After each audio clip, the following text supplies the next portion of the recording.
करी थी गोरखपुर से। Yes yes right. Yes. तो गोरखपुर में जन्म हुआ था बाहुबलियों का। राइट। उधर बहुत सारे बाहुबली थे, तिवारी जी थे, ठाकुर फैसेट से लोग थे, and this whole thing was becoming a big thing.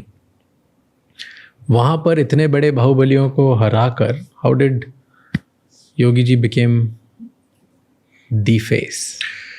सो अब देखेंगे गोरखपुर में बाहुबलियों के अलावा जो गोरखपुर का मठ है उसका भी बहुत इन्फ्लुएंस है उस जगह पे, बहुत इन्फ्लुएंस है। इनफैक्ट जो योगी आदित्यनाथ के गुरु थे अवैधनाथ, वो भी वहां से एमपी थे गोरखपुर से उसके पहले। तो अगर वैसे आप प्लेयर्स के तौर पे देखेंगे तो अपार्ट फ्रॉम फैक्शंस, मठ का अपना एक बहुत बड़ा इन्फ्लुएंस उस एरिया में। दूसरा इन्फ्लुएंस के अलावा रिस्पेक्ट। द मोमेंट, एक तो है कि आप गैंगस्टर है तो आपका डर हो सकता है, रिस्पेक्ट नहीं आएगा ना। मठ का इन्फ्लुएंस रिस्पेक्ट से ज्यादा आता है, राइट? क्योंकि it is led by somebody जो एक मतलब साधु है।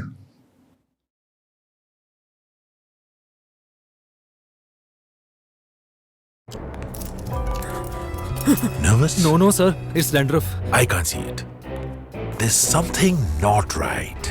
It's dandruff only. It stays stuck. Oh, I see. This is oily, sticky dandruff. New Head and Shoulders with charcoal formula pulls out oil and dandruff so that oily, sticky dandruff doesn't come back. साधु है। तो उधर उन gangsters के बीच में एक ये लोग क्यों बनते जा रहे थे? क्यों रिस्पेक्ट थी?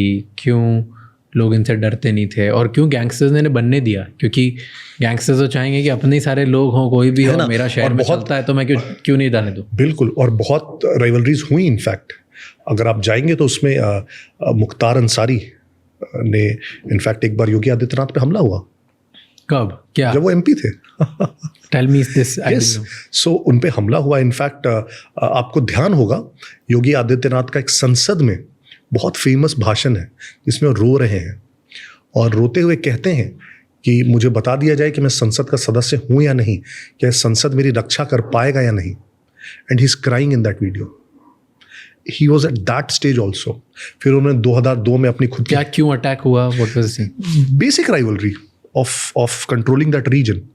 और 2002 में फिर वो अपनी खुद की हिंदू युवा वाहिनी बनाते हैं योगी आदित्यनाथ, क्योंकि उन्हें समझ में आता है कि सिर्फ और सिर्फ धर्म से शायद इसे नहीं जीता जा सकता, बल की भी जरूरत पड़ेगी।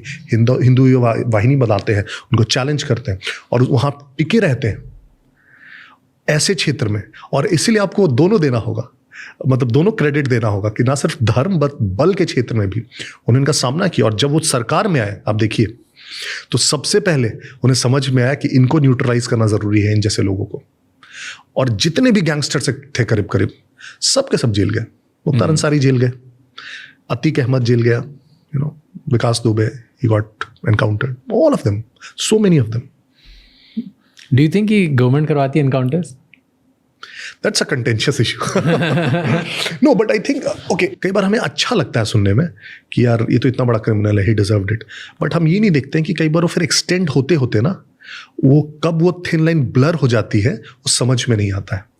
तो इसीलिए एक्स्ट्रा जुडिशियल मीन्स अगर एक बार, दो बार, तीन बार हम उसको अप्रिशिएट करने लगेंगे, जस्टिफाई करने लगेंगे, अगर वो नॉर्म बन जाता है तो फिर वो प्रॉब्लमैटिक है स्टेट के लिए। करेक्ट। तो no, theoretically I don't think any serious politician कोई भी थियोरेटिकली इसको सपोर्ट करेगा। पर ये जो जैसे बात करते हैं कि जेल में चले जाओ नहीं तो एनकाउंटर हो जाएगा, और जो हर जगह आता है, and people, public likes it by the way. Public का सपोर्ट काफ़ी मिला, विच इज़ वेरी लाइक आज तक ऐसा देखने को मिला नहीं था। क्योंकि आज तक जब भी कोई ऐसी चीज़ें होती थी तो ह्यूमन राइट्स और बहुत सारे ऐसे मुद्दों के ऊपर बात होती थी जहाँ पे पब्लिक सेंटिमेंट वाज नेगेटिव कि ये क्या गुंडागर्दी कर रहे हो आप, why are people liking this, कि सारे क्रिमिनल्स का मरना और कोइंसिडेंटली वो सबकी सस्पिशियस डेथ होना has become a norm, has become back to back, एक coincidentally सब